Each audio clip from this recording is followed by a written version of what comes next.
Primeiramente, bom dia, gente. Eu vou fazer algumas considerações iniciais sobre o caso que a minha equipe ela ficou responsável de apresentar para vocês. O nosso caso ele vai tratar sobre a conduta do senhor Cláudio Valles Barcelos Júnior. Ele foi condenado a cumprir uma pena de 11 anos de reclusão, mais o pagamento de uma multa por infringir o que está disposto no artigo 273 do Código Penal. Basicamente, esse artigo ele vai tratar acerca da adulteração, falsificação de produtos com fins medicinais ou terapêuticos. Logo no parágrafo 1, ele vai levantar a hipótese de colocar esses produtos à venda. No caso do senhor Cláudio, ele mantinha substâncias de procedência ignorada armazenadas em um depósito e ele mantinha essas substâncias lá com o intuito de realmente vendê-las. Em razão disso, ele foi condenado aos 11 anos de reclusão mais o pagamento. Mais especificamente, foi encontrado no local 9 frascos de estanolozol e 25 comprimidos de oximetolona. Anteriormente, esse tipo de conduta, a pena combinada para ela variava de 1 a 3 anos, mais o pagamento da multa, sendo que houve uma alteração legislativa e a pena para esse tipo de conduta ficou entre 10 e 15 anos. A defesa ela entrou com um pedido de revisão dessa pena, alegando a inconstitucionalidade do artigo, falando que a pena que ele prevê ela fere os princípios de razoabilidade e de proporcionalidade, justamente pelo fato de a pena ela não é compatível com a ofensividade da conduta. Além disso, né, a defesa ela também alegou assim da possibilidade de caso realmente seja declarado inconstitucional o artigo que existe a possibilidade de se aplicar a lei anterior, né, que seria de 1 a 3 anos, ou se não aplicar o preceito secundário do delito de tráfico de drogas. Bom dia, gente. Eu vou falar um pouco sobre o artigo que prevê o crime contra a saúde pública no caso em questão. A saúde pública é um bem jurídico tutelado pelo Estado. Logo, as condutas que lesem esse bem são crimes tipificados pelo Código Penal. Os delitos descritos no crime contra a saúde pública no caso em questão é a corrupção, falsificação, adulteração ou alteração de produtos destinados a fins terapêuticos ou medicinais, que está presente no Código Penal. Outrora esse crime era regido pelo artigo 272 e 273. Ambos tratavam de substâncias alimentícias ou medicinais. Porém, o 272 previa que a corrupção, adulteração e falsificação, tornando-as nocivas à saúde. Já o 273 tratava-se apenas da alteração dessas mesmas substâncias, independentemente se as tornavam nocivas à saúde. A pena era de 1 a 3 anos e multa. Alterada pela Lei 9.677 de 98, hoje o artigo 273 dispõe que corromper, falsificar, adulterar ou alterar produtos destinados a fins terapêuticos ou medicinais, a pena é de reclusão de 10 a 15 anos e multa. Parágrafo 1º. Nas mesmas penas incorre quem importa, vende, expõe à venda, tem depósito para vender ou de qualquer outra forma distribuir, entregar a consumo os produtos adulterados, falsificados, corrompidos ou alterados. Parágrafo 1º-A. Inclui-se entre os produtos, no que se refere a este artigo, os medicamentos, as matérias-primas, os insumos farmacêuticos, os cosméticos, os saneantes e os de uso em diagnóstico. Parágrafo 1º-B. Está sujeito às penas deste artigo aqueles que praticam as ações previstas no parágrafo 1º em relação aos produtos ou nas seguintes situações. Inciso 1. Sem registro, quando exigível, no órgão de vigilância sanitária competente. 2. Em desacordo constante com o registro previsto no inciso anterior. 3. Sem características de identidade e qualidade admitidas para comercialização. 4. Com a redução do seu valor terapêutico ou de sua atividade. 5. De procedência ignorada. 6. Adquiridos em estabelecimentos sem a permissão da autoridade sanitária competente. Parágrafo 2º. Se o crime for culposo, a pena cai para a detenção de 1 a 3 anos. Neste caso em específico, foi-se enquadrado no inciso 5º, de procedência ignorada, ou seja, o sujeito foi punido por obter o produto de origem desconhecida, onde o réu Cláudio Valles Barcelos Júnior foi condenado à pena de 11 anos de reclusão e ao pagamento de 80 dias multa, por obter em depósito para vender 9 frascos de estanozolol e 25 comprimidos de oximetolona, conhecidos por serem anabolizantes e de procedência ignorada. Oi, gente.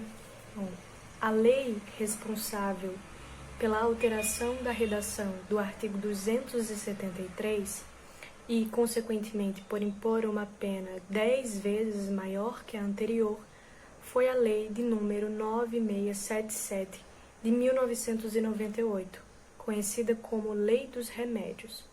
Posteriormente, uma outra lei, a 9695 do mesmo ano, incluiu os crimes contra a saúde pública na classificação dos delitos considerados hediondos, como é o caso da conduta descrita no artigo 273. Fato é que isso não se deu da noite para o dia. Conhecer o contexto histórico de elaboração dessas leis é essencial para compreender o porquê do legislador ter elevado o crime do artigo 273 à categoria dos crimes hediondos. O ano de publicação dessas leis foi o de 1998. Nesse ano, o Brasil passava por um momento de total desordem no que diz respeito ao cumprimento das regras destinadas à indústria farmacêutica. Um dos casos mais emblemáticos foi o da empresa Tiren, do Brasil, química e farmacêutica, que produziu, vendeu um determinado lote de medicamento com conteúdo absolutamente ineficaz. Era o Microvlar. Para quem não sabe, trata-se de um medicamento anticoncepcional. Então, imaginem alguém indo no ano de 1998 à farmácia e comprar um medicamento desse e semanas depois descobrem que o que levou para casa, que o que ingeriu, na verdade, era um placebo. E aí, 7, 8, 9 meses depois, em média, tinha-se uma confirmação concreta desse fato. Bom, foram levantados vários processos contra essa empresa. Algumas poucas pessoas que conseguiram comprovar que compraram, que ingeriram esse medicamento, receberam indenização, já outras nunca conseguiram. Posterior a esse caso, foram descobertos vários outros medicamentos sendo falsificados, adulterados e sendo vendidos, inclusive, nesse formato. O acetato de ciproterona, por exemplo, que é um medicamento utilizado no tratamento do câncer de próstata, foi falsificado literalmente na forma de farinha. Enfim, esses são apenas 2 dos casos exemplares da época, para não citar outros. O fato é que isso tudo gerou uma grande indignação popular, evidentemente, A mídia, os meios de comunicação da época também exerceram uma grande influência nisso, e o Congresso, sofrendo toda essa pressão, respondeu com as leis supracitadas, a 9677 e a 9695, que equivocadamente impôs uma pena exorbitante e esqueceu-se, infelizmente, dos princípios que norteiam o direito penal brasileiro. Bom dia, gente. Nesse caso que nós estamos apresentando, foi muito citado o princípio da proporcionalidade e da razoabilidade. Então, vamos procurar entender um pouco sobre isso, né? Então, desde a Grécia Antiga se percebe um apreço do homem em relação à proporção, tanto na arte quanto em outras esferas da vida. Aristóteles, por exemplo, ele considerava a equidade como sendo um elo conformador entre direito e justiça, ou seja, aquilo que faz com que o direito seja justo. O princípio da proporcionalidade, como nós conhecemos hoje, se desenvolveu na Idade Moderna, e seu desenvolvimento caminha lado a lado com a evolução do Estado democrático e dos direitos humanos, tendo em vista que o princípio da proporcionalidade ele garante uma proteção ao indivíduo frente aos excessos do Estado, ou seja, protege os direitos fundamentais do indivíduo.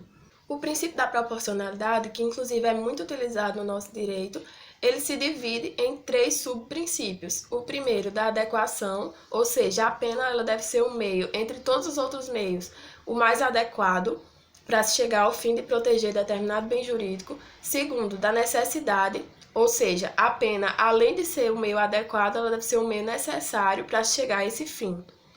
E por último, a proporcionalidade em sentido estrito, isto é, a gravidade da pena, da sanção, deve ser equivalente à gravidade da lesão do bem jurídico, seja no campo abstrato, no caso da pena combinada, ou no campo concreto, no caso da pena aplicada. Assim, trazendo para esse caso que nós estamos apresentando, a discussão gira em torno justamente desse último subprincípio, de que a gravidade da sanção aplicada deve ser equivalente à gravidade da ação cometida, né? E se compara muito à pena mínima prevista no artigo 273, que é a pena mínima prevista de 10 anos, e a do crime de tráfico de drogas, que a pena mínima prevista é de 5 anos, sendo que esse último é considerado um crime mais gravoso. Então, esse voto, ajuizado pelo STF, vai tratar acerca da inconstitucionalidade da prescrição secundária da norma, da penalidade da norma. E aí, mais uma vez, de forma muito natural até, a gente entra no âmbito dos princípios, porque a primeira justificativa é essa, de que o legislador tem que estar com sua atividade sempre associada aos princípios, e tem que estar sempre em observância de princípios como do devido processo legal, princípio da proporcionalidade e razoabilidade. A partir do momento que a gente tem uma atividade dissociada, cabe sim uma atuação do judiciário, nesse caso representado pelo STF. Ainda nesse primeiro momento de justificativas, a gente tem uma das características do direito penal, que é a de que, quando ele é utilizado como uma ferramenta estatal, uma ferramenta da ação estatal, ele deve ser utilizado como última ratio, a última fronteira do direito. E por que isso? Justamente pelo fato do direito penal ser extremamente invasivo a esferas como dos direitos fundamentais, em especial a das liberdades individuais. Nesse caso, propriamente dito, o texto menciona, né, que a gente vai ter uma questão que poderia ser facilmente resolvida no direito administrativo, sendo trazida para o direito penal com uma penalidade totalmente irrazoável e desproporcional. Ainda nesse sentido, o crime em questão é um crime abstrato. Um crime abstrato é aquele em que não há uma concretização da lesão do bem jurídico, há apenas uma possibilidade da lesão. E aí, mais uma vez, torna-se descabível uma pena que chega a ser até mais danosa do que a pena do tráfico de drogas. E aí, para finalizar, o voto ele vai trazer justamente essa possibilidade de se trazer para o caso a penalidade da lei de tóxicos, artigo 33, o que eu estava falando agora, a questão do tráfico de drogas, trazer essa penalidade para o caso em questão, enquadrar esse caso como dessa forma para poder trazer a penalidade em questão, para resolver esse problema da desproporcionalidade.